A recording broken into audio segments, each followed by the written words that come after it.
that India today's lead is almost thrice. You could add up times now in Republic. They still wouldn't get to anywhere near India. Before Chetan comes in, can I crack a joke? No, Rajdeep, I think you can add all of them and they still won't come to India. You see, since you have advertised this program as double engine, right? अब BJP का double engine clear है, नरेंद्र मोदी जी और अमित शाह. हमारा double engine कौन है? Who is Narendra Modi? Who is Amit Shah? Who do you want to be? Who do I want to be in my next life? No, if you had to choose between the roles between the both of you. If I had to, now you go first. You want to be Amit Shah or Narendra Modi? Come on. I refuse to. This is like somebody's laying out a banana peel. You're saying walk over the top. You want to be Amit Shah or Narendra Modi? I refuse. That's like a swinging ball. Just say, I'm a humble worker of the party. That's संगठन का कार्यकर्ता है. No such delusion. And BJP has done. I know it is Congress's Telangana. Let's give it to them fair and square. But they have people said BJP will be nowhere in Telangana. They are at 7 seats. They were 1 last time. The vote share must have increased. They're probably going to increase their Lok Sabha tally there. They are doing really well in the Hindi heartland.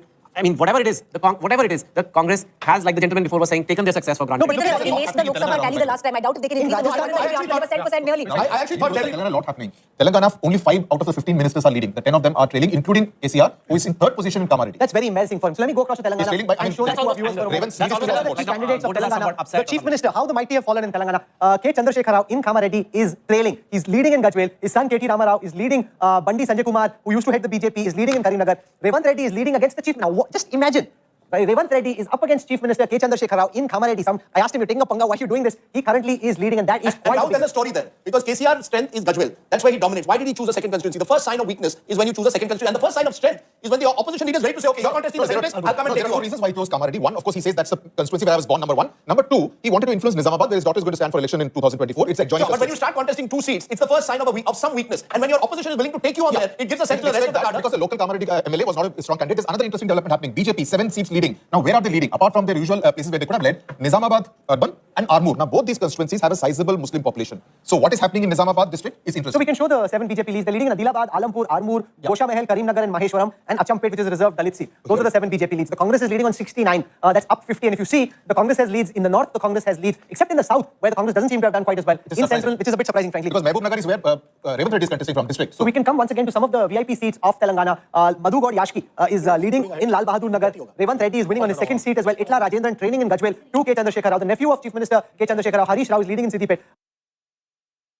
This ball out of the park. If this is a semi-final, at this moment, 325 leads for the BJP. Okay, we're predicting one more state. We can say now with some comfort that the BJP will form the government in Jaipur. Rajasthan's reverse of governments changing every 5 years will be maintained. The BJP now a comfortable 40, almost 50 seats ahead of the Congress. We can say with some comfort that the BJP will form the next government in Jaipur. So BJP forming a government in Jaipur, BJP forming a government in Bhopal, Congress set to form a government in Hyderabad. It is Chhattisgarh where the issue, as Rahul showed me, that margin calculator is still up in the air. Lots of seats still under 500 and the margin between the 2 leaders in single digits. Let's go to Nagarjun Dwarkanath, who's joining us from Hyderabad. Nagarjun has always knew where the winner was and he's been at Revanth Reddy's house over the last few days. Nagarjun, you seem to pick the winner, whether it's in Karnataka or in Hyderabad. You know where the winner is. Where is Revanth Gadu? Rajdeep, could you please repeat the question? It's too loud. You're unable to hear you. Can you please repeat the question? My question is very simple. What is it that, how is it that you managed to find yourself always with the winner? I remember about 6 months ago, you were outside Sitaramayya's residence. This time you're outside Revanth Reddy. Is it a done deal that only Revanth will now be the chief minister? And did you have some inkling right from the beginning? Rajdeep, in fact, when I moved to Hyderabad in September, it was clear that the Carters were behind Revanth Reddy, and also when you have off-record chat with him, you know the way the leader is thinking, you know the confidence, where the confidence is coming from, and the strategy they're doing. In fact, I've met all the 3 parties here, but it was Revanth Reddy who had all the confidence in the Congress party that I kept asking him, how do you manage to get 19 to 60? It's impossible because it should be a tsunami, and on ground when we go to people, they are still undecided. What Revanth Reddy used to, you have to look at it as a fresh elections. Everyone starts from 0 and not from 19. KCR is at 0, we are at 0. Both are starting afresh, and this is a fresh election. You can't carry forward the previous seat, is what you used to say. But look at the celebrations already. They have decided that he's going to be the chief minister, at least his followers. They're celebrating with crackers, they're celebrating with goals, flags at Revanth Reddy's house. And of course, India Today is also here to cover all the color. And I'll try my best to get his interview first, like how we got Siddaramaiah, like how we got Mr. Basaraj Bommai. So, Raman Singh is speaking to our correspondent in Raipur. I want to go across and see if we can catch that interview. Here it is. जैसे कि भर्ती और महिलाओं के साथ जिस प्रकार का काम हुआ, जिस प्रकार घोषणा करके शराबबंदी की महिला को छल किया, ये उसका नतीजा है। क्या लगता है आपको कौन-कौन से इश्यूज, करप्शन को आप पूरे 5 साल तक उठाते रहे, बेरोजगारी को आप उठाते रहे, लेकिन गांवों में जैसा कहा जा रहा था कि कांग्रेस पार्टी अच्छा करेगी, ऐसा भी होता हुआ नहीं दिख रहा है। तो क्या लगता है आपको कौन से इश्यूज हैं जो आपके फेवर में जिन्होंने काम किया? गांव में और शहर में जबरदस्त रूप से भूपेश के खिलाफ आक्रोश था, उनकी नीतियों के खिलाफ आक्रोश था, उनके कार्य पद्धति के खिलाफ आक्रोश था, और उसको आज जो रुझान दिख रहा है वही उसका नतीजा है। आपके पड़ोसी राज्य में भी जो भाजपा है वो अच्छा कर रही है, लगातार आप 5वीं बार मुख्यमंत्री बनने की तैयारी में है शिवराज जी भी। बधाई दूंगा, राजस्थान को भी, सारे कार्यकर्ताओं को बधाई दूंगा। राजस्थान में, मध्य प्रदेश में, छत्तीसगढ़ में तीनों जगह भारतीय जनता पार्टी का परचम लहरा रहा है। इसका यदि क्रेडिट एक लाइन में दूं, माननीय प्रधानमंत्री जी की योजनाएं, प्रधानमंत्री जी की गारंटी और नरेंद्र मोदी जी और माननीय अमित शाह जी ने, माननीय प्रदेश राष्ट्रीय अध्यक्ष जी ने जिस प्रकार नड्डा जी ने मेहनत किया, उसका नतीजा तीनों राज्यों का रिजल्ट है। सस्ता सिलेंडर देना और जो मैदारी योजना है, आपको लगता है कि ये सब चीजें भी लोगों में गई और इनका फायदा मिला? निश्चित रूप से महिलाओं के लिए 12,000 के देने की योजना का असर हुआ और किसानों को 31 रुपए में धान खरीदी का वादा और 2 साल का बोनस। मेरे सामने मिठाई रखी हुई है, मैं जाऊंगा, मेरे कान पसंद दिखाएं। आपको खिलाएगा अलग मानो दोबारा से मुख्यमंत्री पद से आसीन करेगा, 15 साल आप रहे। बीजेपी का बनेगा ये तय हो चुका है। कौन बनेगा ये चेहरा विधायक दल तय करेगा। होगी बैठक आज हमारे वरिष्ठ नेता आएंगे शाम को और एक बार बैठ के चर्चा करेंगे। धन्यवाद हमसे बात करने के लिए। ये थे doctor Raman Singh. You have to. That's Chief Minister Raman Singh. 47 leads for the BJP, 41 for the Congress. I want to walk across to the election intelligence dashboard and give our viewers a sense of whether Chhattisgarh is settling in or could there be a twist in the tail. If BJP wins Chhattisgarh, it's 3-1. In the heartland, it's 3-0. That's a big win for the BJP. So it's Chhattisgarh which will determine whether the match ends in a 2-2 draw or it ends in a big victory. And the margin calculator is very important in determining where things stand at this moment. In the live data feed that we are getting, there are 63 seats at this moment where the margin between the winner and the runner-up is less than 500 votes. The BJP is leading on 31. Super over. You and I want one super over, given the way the other 3 elections have gone, where we predicted who's forming a government in Hyderabad, in Bhopal, and in Jaipur. But in Raipur, I think all bets are off. And remember, others are now 2. One of them is Hamar, I'm told. That's the Adivasi party, which is leading in 1. The other one is BSP. So what you have possibly in Chhattisgarh is, we've been talking about resorts and post-poll politics. I don't think many people expected that Chhattisgarh would throw it. Most people thought Rajasthan. I think that's where the polls have gone wrong. But Chhattisgarh is a tightly contested fight, except for 2018. Go back to 2003. Every election in Chhattisgarh, vote shares between parties have been within the margin of error of 3%. So you could see either of these two sides emerging victorious at the moment. The BJP looks in pole position, and I still think that you could have an election that goes to a super over. But it again shows the sharp rise in BJP's fortunes. You can see that on the map. Look at where the Congress from 68, Congress is down to 40. Instead of words, it's best illustrated through this data visualization. Look at this map from 2018 of Chhattisgarh. Look at how blue dominates all the way from the south to the north. Come now to 2023, where there's been a saffron surge in Chhattisgarh, a big pushback against the kind of dominance the Congress had. The Congress clearly took their position for granted, thought Chhattisgarh was in the bag. The BJP in Chhattisgarh at this moment seems to have snatched victory from the jaws of defeat. 49 versus 39. The BJP is engineering an election marvel at this moment in Chhattisgarh. This is election magic from a BJP perspective, Raj. I think Rahul, it's a complete wave in that region, Chhattisgarh, Rajasthan, Madhya Pradesh. It's a complete wave, and I don't see Congress forming government unless they have 48, 49, 50 in Chhattisgarh, because others are not going to back Bhupesh Baghel at all. This is the thing, and I think there is a very strong undercurrent, it's a pro-Modi, pro-Hindutva, pro-Ram Mandir kind of wave, because it was not visible in the ground as such. No, I think it is actually a belief that the BJP is a better organized party than the Congress. Yeah. Elections are increasingly about last mile organization, micromanagement. It's like sometimes it's like they just played better cricket. That's right. No, and Rahul used the Australia analogy. The Australia analogy, when they played the final, they prepared for all conditions. They chose, they had the right people at the right moment. Pat Cummins knew when to slow down the game. You put Travis Head at the top. I think the BJP is a part. One thing one thing you don't realize about the BJP, and this is the problem with a lot of people, there is an election machine that works right down. I think Jaivir put it well. They are willing to be flexible. They realized that perhaps things were not going so well in Chhattisgarh a few months ago. They made those course corrections. I'm willing to bet that somewhere in the BJP office, in the top echelons, this week they will have a meeting on Telangana 2024.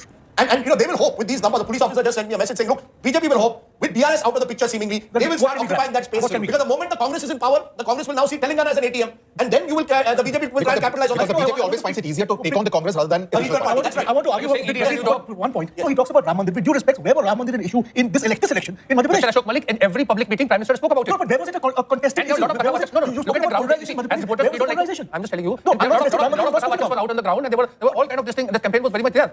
In Rajasthan, yes, Mr. Malik, not in Madhya Pradesh.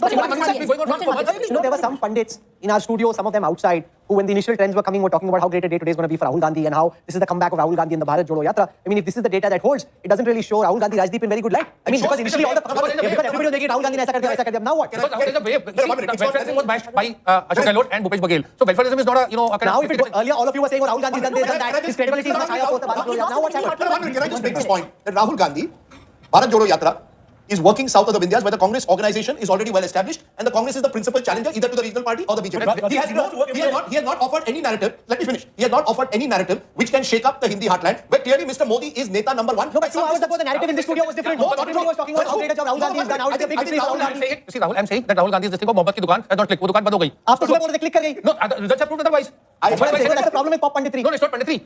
See, the thing was not when Prime Minister Modi was talking about, Ram temple issue, people thought it's not an issue, it's not finding traction. It shows that it has found traction. When Tata was just going down, city to city, village to village, you can't say Rahul, I don't think this election has anything to do with Ram Mandir or Hindutva. State elections are fought distinctively on local issues based on the quality sometimes of your local leadership, your organization of elections, your last mile connectivity. I have been saying this for the longest time that the Congress on all these fronts is weak in the Hindi heartland. And it's not just doing one Bharat Jodo Yatra is not going to repair the damage organizationally that you've had over 20 years in the Hindi heartland. On the other hand, just a minute, sir. Because let's be fair, in the southern part, we make sweeping statements either way. There are nuanced statements to be made. In the Hindi heartland for the last 20 years, the BJP has been the dominant party. The Congress is organizationally weak. You can't recover it with one yatra. On the other hand, in South India, the Congress is organizationally more more robust. Come on, in Telangana, they hardly had an organization before Karnataka. A lot of them are put together now. No, you can't. The point I'm making both ways. because Rahul Kamal, you can't have it both ways and say South India. I will give no credit to the Congress, but I will give all the credit to the BJP in the Hindi Heartland. I am giving all the credit to the BJP in the Hindi You're totally Heartland. I'm giving credit to the Congress. You are misrepresenting what I'm saying. The point I'm making is that if they won in Telangana, it's because there was massive anti-incumbency against the state government. It was not They were- Congress, it's not as if our pundits sitting on one side were making it seem that Rahul Gandhi led the party to power in Telangana. Here's what's happening at the BJP headquarters. Let's take a look at the images over there. In Bhopal, Ashwini Vaishnav, the Union Telecom and IT Minister, he played a big role. This was one of his big Sangathan responsibilities. He's been in Madhya Pradesh for a very long while. It's a big victory. 157 leads. Make no mistake, the biggest victory of all today is in Madhya Pradesh. And the reason for that is you are up against 4 terms of anti-incumbency. From there, for the Bharatiya Janata Party to pick up 157 seats is a phenomenal achievement that you simply cannot take away. The BJP, they're celebrating at its office. Ashwini Vaishnav, he's seen largely as a technocrat, suave, minister. He's really been put out there in an attempt to try and up his organizational skills as well, given a tough challenge. This is Jyotiraditya Scindia. Lots was being said again about problems in integration. You can see the relief rate large on his face in Gwalior Chambal. I'll take you through those numbers. In Gwalior Chambal, the Bharatiya Janata Party has done very well, and that would give a lot of hope and a lot of respite to Jyotiraditya Scindia, who really was up against it if the party had not done well in Gwalior Chambal. In Gwalior Chambal, the BJP, in fact, 19 seats up from the last elections. In Bagelkhand, down 2, Bhopal up 1, Bundelkhand up 4. The biggest gains are coming from the Gwalior Chambal belt of Jyotiraditya Scindia, where the BJP is up 19. In Mahakaushal, they're up 15. In Malwa, they're up 17. In Nimar, they're up 4. The BJP really, Rajdeep, hitting it out of the park and making electoral history in Madhya Pradesh. So many terms of anti-incumbency when you're up against this. To get this verdict is a phenomenal achievement. It shows that after Gujarat, possibly after Gujarat, Madhya Pradesh is going to be the next BJP dominant state, because you're going back to 2013 where the BJP had swept the state, and after the comeback that the Congress made in 2018 to be back to square one in a two-party state suggests to me BJP on the march in Madhya Pradesh. And remember, there are 29 seats in Madhya Pradesh Lok Sabha, 11 seats in Chhattisgarh. Add the two with these numbers and what you had in Gujarat. Let's listen to Ashwini BJP all the way. काम किया है double engine car के प्रति जो जन जन का विश्वास है, मोदी जी के नेतृत्व के प्रति जो जन जन का विश्वास है, और जिस तरह से शिवराज जी की परफॉर्मेंस रही, काम हुआ है, उसके आज परिणाम सबके सामने है। संगठन ने जो काम किया उसके परिणाम सबके सामने है। बहुत अच्छी जीत है। मध्य प्रदेश की जनता को सबको बधाई। राजस्थान और छत्तीसगढ़ में भी लीड मिल गया। Okay, that's Ashwini Vaishnav. His talk in the internal BJP circles, Ashok Malik will also go up because he's largely seen as a technocrat kind of guy But who now help the BJP. He's held the organizational reins for an election and delivered. It's also interesting how they upskill their own resources. So you don't want to present him only as a technocrat. Sitting in Delhi, you send him out there and he's had to work hard, he's delivered. There's one point I'd like to make. We talk about Rahul Gandhi, Narendra Modi, individuals. Of course, individuals do matter, I'm not denying that. But there is something to be said about the party organization as well. In Chhattisgarh, the Congress is finding it difficult to defend a one-term government. In Madhya Pradesh, the BJP is defending a 20-year government. I've reinvented this in a sense because this election campaign in Madhya Pradesh has been very different from the last one. I think, and particularly let's look at the last 5 years. You had 2 years of COVID. When Shivraj Singh Chauhan took office, COVID had just, a lockdown had been declared. So they had 2 very difficult years. You come out of those 2 very difficult years and you're virtually facing a fresh election. So I think all credit to Shivraj Singh Chauhan. And Chhattisgarh is also settling. Chhattisgarh, which for a while seemed tight. Ladies and gentlemen, Chhattisgarh seems to be settling in favor of the Bharatiya Janata Party. Let me take you through the numbers for Chhattisgarh. In Chhattisgarh, the BJP now has 51 leads, the Congress has 36. Let me take you through what the seat share numbers in Chhattisgarh are looking like and what the new assembly in Chhattisgarh could look like. From a Congress wave in 2018, the BJP now coming back very strong. 36 seats up from the last time. If we look at some of the regions of Chhattisgarh and take you through how the party has done, it's often said the power map of Chhattisgarh really comes through Bastar, where the BJP is leading on 8, up 7 from the last time, the Congress only on 3. These were the seats where elections were held in the first phase. If I look only at the first phase, just for what it's worth, if I look only at the first phase of Chhattisgarh and show you the seat share in the first wave in Chhattisgarh, 11 wins, leads for the BJP, 8 for the Congress in Chhattisgarh. And if I look at the overall picture, if all these 638 seats added up, the BJP 328, the Congress only 239, the BJP really hitting it out of the park in the semi-finals in a head-to-head fight against the Congress. No, I think what you got therefore is now a scenario where you've got 3 fault lines. One, old versus new electioneering. The BJP does new age electioneering. The Congress does old age electioneering. In some places, they're also doing new age. Where they're doing it like they did in Telangana, they've been reasonably successful. You've got the BJP more willing to effect a generational change. The Congress less willing to effect a generational change. And in my view, you've got a clear north-south divide in this country. North of the Vindhyas, the BJP today is a real machine. You can call it a wave, you can use whatever terminology, it's a machine. South of the Vindhyas, I would say the Congress on the other hand is recovering some of its lost ground. So I think you've got to see this in the larger context. But remember, India has only 135 seats south of the Vindhyas. It has more than 200 seats north of the Vindhyas. I'd just like to take one point you made about the generational change. My sense is we may be looking at a situation where the BJP gets 3 first-time chief ministers and builds a team for the 2030, the 2030 milestone rather than for now. So who do you think could be? I don't know. I don't have names. But Mr. Malik, just please call me Ashok. I don't think the BJP would want to repeat the mistake that the Congress made in 2018 when it went back in time for chief ministers rather than empowered Scindia and Rajesh and Sachin Pilot, which would have given it at least talking points for the Lok Sabha election. But Alok, if you look at Your point is very valid, but they did appoint, Bhupesh Baghel, relatively younger face, And they did relatively better. with no results. That's what I'm saying. This is a wave election. This is not a wave. This is a wave. I don't think it's a wave, but Congress relies a lot on unforced errors. They feel like BJP will make a mistake and will somehow win, and the BJP rarely But BJP doesn't make they mistakes. don't make mistakes. They're Usually. trying- Sometimes it can happen. No, if you think of it as cricket, you really have to play much better than the BJP to win. Yeah. If you're counting on the BJP making mistakes, you'll find very few of them. Yes, Preeti. I remember, where the Chambal area was in Gwalior, I spent an evening with the cadre of the Congress, and one thing they said really struck home on what even Javier said, on how they treat their own. And it's interesting because what they pointed out was अगर कांग्रेस चाहती तो वो एक Rajya Sabha seat Digvijay Singh के चाहिए विवेक तनखा को नहीं अगर ज्योतिरादित्य सिंधिया को दे देती आज हमको ये नहीं देखना पड़ता ग्वालियर में. So on that account, and even if you heard Mr. Ashwini Vaishnav there, Alok, he did say that it is under the leadership of Shivraj Singh Chauhan. You had Jyotiraditya Scindia, who I spoke to, the eve of election, and he said, I'm fighting this election under Shivraj. The fact is, to create a pro-incumbency wave is what the BJP has learned, and that's a challenge. That's not a joke. You're in power, and you're asking people to vote for you again. So I think that's what they cannot be a pro-incumbency wave. It's just performance. Yeah, so how can it be a pro-incumbency wave? No, you're able to ensure that you. If Shivraj Singh Chauhan gives 1,250 rupees to women, he clicks. If the same thing Ashok Gehlot was doing, or same thing Bhupesh Baghel was doing, a series of welfareism, it doesn't work. No, because Mr. Ashok Gehlot woke up 6 months ago. For 2 years, Ashok Gehlot versus Sachin Pilot was the running team of Rajasthan. I mean, you can't wake up. I'll give you Can we go to Pooja Shali? She's at the residence of Shivraj Singh Chauhan in Bhopal. He has led the BJP in Madhya Pradesh to a historic victory. In governments ruled by the Congress, they're getting voted out after one term. To come back 4 times over is nothing less than a massive electoral performance. Pooja Shali is on the ground. Pooja, is Shivraj Singh Chauhan expecting to be Chief Minister once again? Well, that's what here I can tell you maximum support for him is. And there are 2 reasons, Rahul, that people here are telling us in Bhopal. The reason for this thumping victory for the Bharatiya Janata Party. 1, of course, Shivraj Singh Chauhan's welfare scheme on the ground specifically for women and young girls. But 2, aggressive campaigning by the Bharatiya Janata Party, by Prime Minister Modi, by Home Minister Amit Shah till the last days. When Congress likely could have become slightly light in their campaigning, the BJP was in full-on mode till the last day. Let's talk and get a quick check because I'm expecting the Chief Minister to likely address in some time. We're waiting for that confirmation now. I want to also add here quickly, Rahul. I spoke to Sadhana Singh Chauhan, the wife of Shivraj Singh Chauhan, who's of course now going to become, who's now the wife of the Chief Minister likely for the 5th time. And she told me why she cannot speak on camera, but the joy knows no bounds today for the Sadhana Singh as well, because she's watched her husband constantly fight it out and fight even when he was wanting to come back, retain the government. That's the perspective around. Let's get a quick word from the supporters here. क्या आपको लगता है क्यों reason है कि शिवराज सिंह चौहान और Bharatiya Janata party इतने margin से फिर वापस आ रही है? देखिए क्या लाडली बहना, आज तक के देश के इतिहास में किसी भी भाई ने अपनी सगी बहन को भी रक्षाबंधन पे 100 रुपए से लेकर के 1000 रुपए दिए होंगे, लेकिन शिवराज सिंह चौहान देश के ऐसे पहले व्यक्ति हैं जिन्होंने 1250 रुपए हर लाडली बहना के खाते में डाले। More than the usual Rakhi gift that is given to women.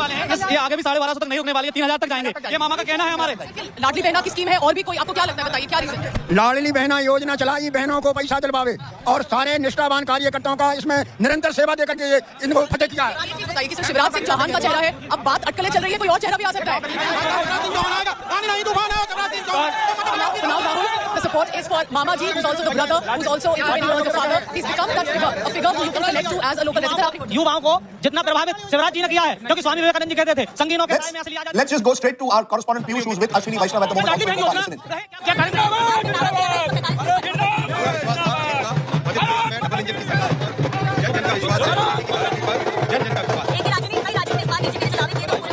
बिल्कुल पूरे भारत में आज मोदी जी की गारंटी पर जन जन को विश्वास है।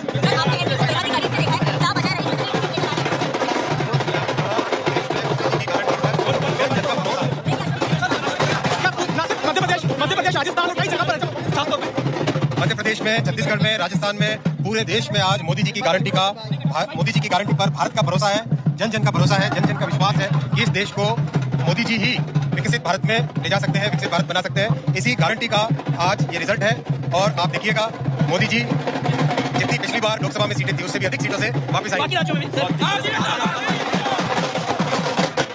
Let's go straight across to Supriya Srinath, the Congress's national spokesperson, head of its social media cell, who joins us. Supriya Srinath, it's been a bad day in the office for the Congress. You are jubilant in Telangana, but you're being swept out across the Hindi heartland. You're even losing now Chhattisgarh. So it's clear it's 3-1. Ms. Srinath. Thank you very much for having me on the show. And I will first begin with Telangana. It's important to talk about the positive news first. And I think wresting a state from a regional party 10 years after Telangana was formed is pretty historic for us. And the way we are winning Telangana, I think that's very, very encouraging. The fact that we are trouncing a regional party is big. That's a trend that one doesn't see very often. That's point number 1. My own numbers and the numbers that I'm constantly seeing that we're getting internally tell us the tide will turn in Chhattisgarh. And I'm very reasonably confident about forming the government in Chhattisgarh.